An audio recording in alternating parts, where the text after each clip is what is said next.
All right, today, let's do something we do not do very often on my channel. We're gonna go over some fundamentals of TIG welding mild steel. I'm excited for this one. Now, one of the students in my online TIG welding program, his name is Luther. This dude is awesome. Now, Luther and I went over a bunch of aluminum stuff early in the program, but he actually approached me that he had more of an application for learning mild steel because a lot of the projects he was hoping to get to would involve that more so than aluminum. So he asked if we could tweak the experience of the program, start working on some mild steel, and of course, I said yes. So we used the curriculum for my aluminum program as a bit of a basis that we were gonna follow. We got to work learning all of the fundamentals and basics that we should start with. Now, in my experience, I've done a fair amount of chromoly TIG welding. I've done a fair bit of mild steel TIG welding as well. Mild steel, honestly, is something that's a little bit more finicky. I find it a little bit more tricky to work on. So it was really great to go through some of these exercises with Luther and get him a really good and thorough understanding of what's going on. What we're gonna do is we're gonna go over two very important variables here. The first thing that we're gonna work on is the overall profile of the weld. This kind of refers to the shape of the weld all the way from the start to the finish and how the filler material blends into the base material. The second variable that we looked at is one of the most important ones for sure, and this is gonna be the heat affected zone. Now, when breaking down the heat affected zone, I personally find it a little easier to break down when working with stainless steel. Even if your torch is set up with the best parts that provide the best gas treatment, welding mild steel is always gonna kind of look a little bit oxidized. It's never really gonna have quite the same finish that you're gonna see as easily with stainless steel. When you get really comfortable with what you're doing, you can definitely get some results that look and run a little bit cleaner. But what I'm gonna show you here today is definitely gonna help you out a lot with getting a chance on how to break these details down for yourself. All right, so let's go over the first thing of breaking down the profile of your weld.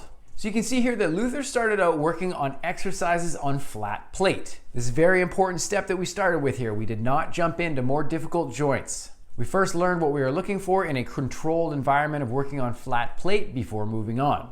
Looking at the welding profile of these passes here, one thing that I recommended working on first is getting a good consistency from start to finish. We want a controlled start right at the beginning, and we want the filler material to blend in perfectly before moving. Very important. Now, once we have flashed up and we have established a good and controlled profile right at the start, remember that as we start moving with filler material, we want to see adequate reinforcement. This means that as you are adding filler material, we are not seeing the surface of the weld falling concave or flat. We want to see a little bit of reinforcement above the plate's surface. And again, when establishing this profile, it is all about the start. Anytime something is cold or has not been established properly at the beginning, it is going to be struggle city once you start moving. Now, once you start moving, you should be able to maintain your width pretty easily and maintain a consistent amount of reinforcement from start to finish. We really want to take a look at this area here where the filler material is blending into the base material. This is very important right here. In looking at this spot, there should be a smooth transition between the two materials. When we see a hard edge or a hard transition like what you're looking at here, this means that the filler material is having trouble blending into the base material. So either less filler material is required here or more heat input is required to blend this filler material into the base plate. Now, what we're working with here is a bead width of approximately 3 millimeters or just shy of 1/8 of an inch. And we're gonna look for these details to be really consistent from the start of the weld all the way to the finish. Okay, the second thing that we were gonna talk about focusing on was the heat affected zone. Now, as things start to get hot on the material, you can see how the heat affected zone starts to wash out towards the end. See how it's a little more narrow and refined at the start, and by the end it has spread out quite far. Now, again, in my opinion, I definitely find this a little bit easier to control and understand working with stainless steel, but the same goes for welding with mild steel. We want to control the heat affected zone. Basically, what you're looking for is to tighten up and start to bring the heat affected zone in a little bit tighter. This is going to mean that your heat input has been controlled much better by the amount of filler material you are using as well as the gas coverage. When the heat input becomes excessive, the heat affected zone obviously will become excessive as well. And anytime you're not really keeping things covered well with the gas, you're going to see this area become excessive as well. Once we worked on the first thing of having our profile of our weld completely dialed, in combination with the heat affected zone being nice and controlled, and trying to get the best consistency with it from start to finish, this is the time when it is now appropriate to move on.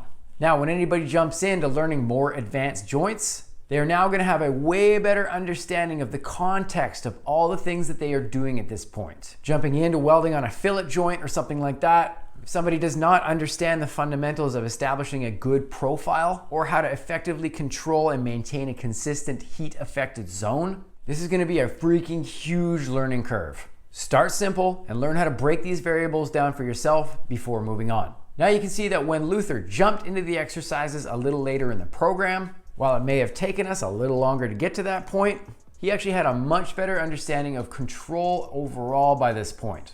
Take a look at something like the lap joint here. You can see that when he got working on this one, the reinforcement of this area became a little bit hollow. We can see the top edge has a bit of a sharp ridge as things have fallen a little bit flat or concave. So let me ask you here, pop quiz. Of the variables that we talked about, which one of them needs work? Pause the video and put the answer in the comments below. I'll wait. So, which of the two variables was it? You would be correct if you guessed the variable of, that's right, the profile of the weld.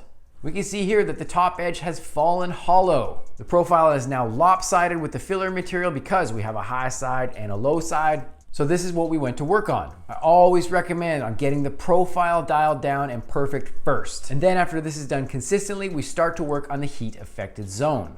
Luther started to incorporate and use a little bit more filler material. And when he really started to find the perfect amount, look at the difference in results we see here. Right on, dude. We can now see that he has adequate filler material reaching all the way to the top edge. We can see that the bottom edge is still blending in nice and smooth to the base material. This is exactly the transition between the two materials that we are looking for here. We can see that the heat-affected zone is relatively consistent as well. And again, this is going to improve even more and he'll start to get better and better finish as he starts to get more familiar and comfortable with this joint. Now we can break down another aspect of our profile here. Take a look at the stepping distance in this example here.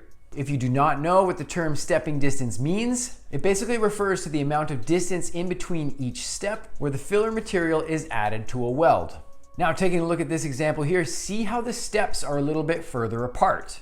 Anytime we have excessive stepping distance with a pass, our filler material is going to start to fall flat. Even if somebody is using the perfect amount of filler material for each dab, let's think about it like peanut butter on toast. This amount here over a shorter distance on this piece of toast, now compared to the same amount being spread over a further distance on this piece of toast, peanut butter is going to go a lot further on one piece of toast than the other. Didn't learn that at weld school. So essentially, this is the exact same thing as what's happening with Luther's filler material here. Now, when he started working with a little bit of a tighter stepping distance, each time he does a dab as he moves along the length of a pass, the filler material is going to go much further. You're going to have a much easier time keeping the profile of the weld from falling flat or concave. And you can see from this example here, the profile looks so much better. Awesome work, dude. So tightening up the stepping distance is going to allow the filler material to stack up a little bit more in the joint. And this is actually going to help to absorb some of the heat a little bit better. So which variable is this going to help? It's going to help us to control the heat-affected zone.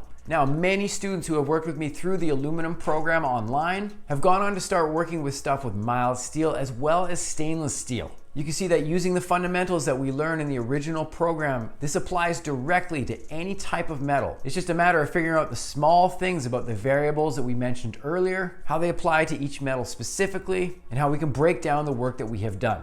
And especially with mild steel, once somebody becomes really comfortable with controlling their heat and they get a little bit more experience, they're going to start to see the finish of their welding come out better and better. Mild steel is a little bit of a fussy type of TIG welding, but I've seen a ton of amazing stuff done by some really talented people who work with this metal all the time. I really enjoyed this area of TIG welding when I went through it all for certification. Let me know in the comments below if you enjoyed this exercise on mild steel. Go ahead and watch this episode next. If you like the episode that you watched here today, you're going to enjoy this one as well. Go out today, do a random act of kindness for a stranger. My name is Dusty. Fill and chill. We'll talk soon. Peace.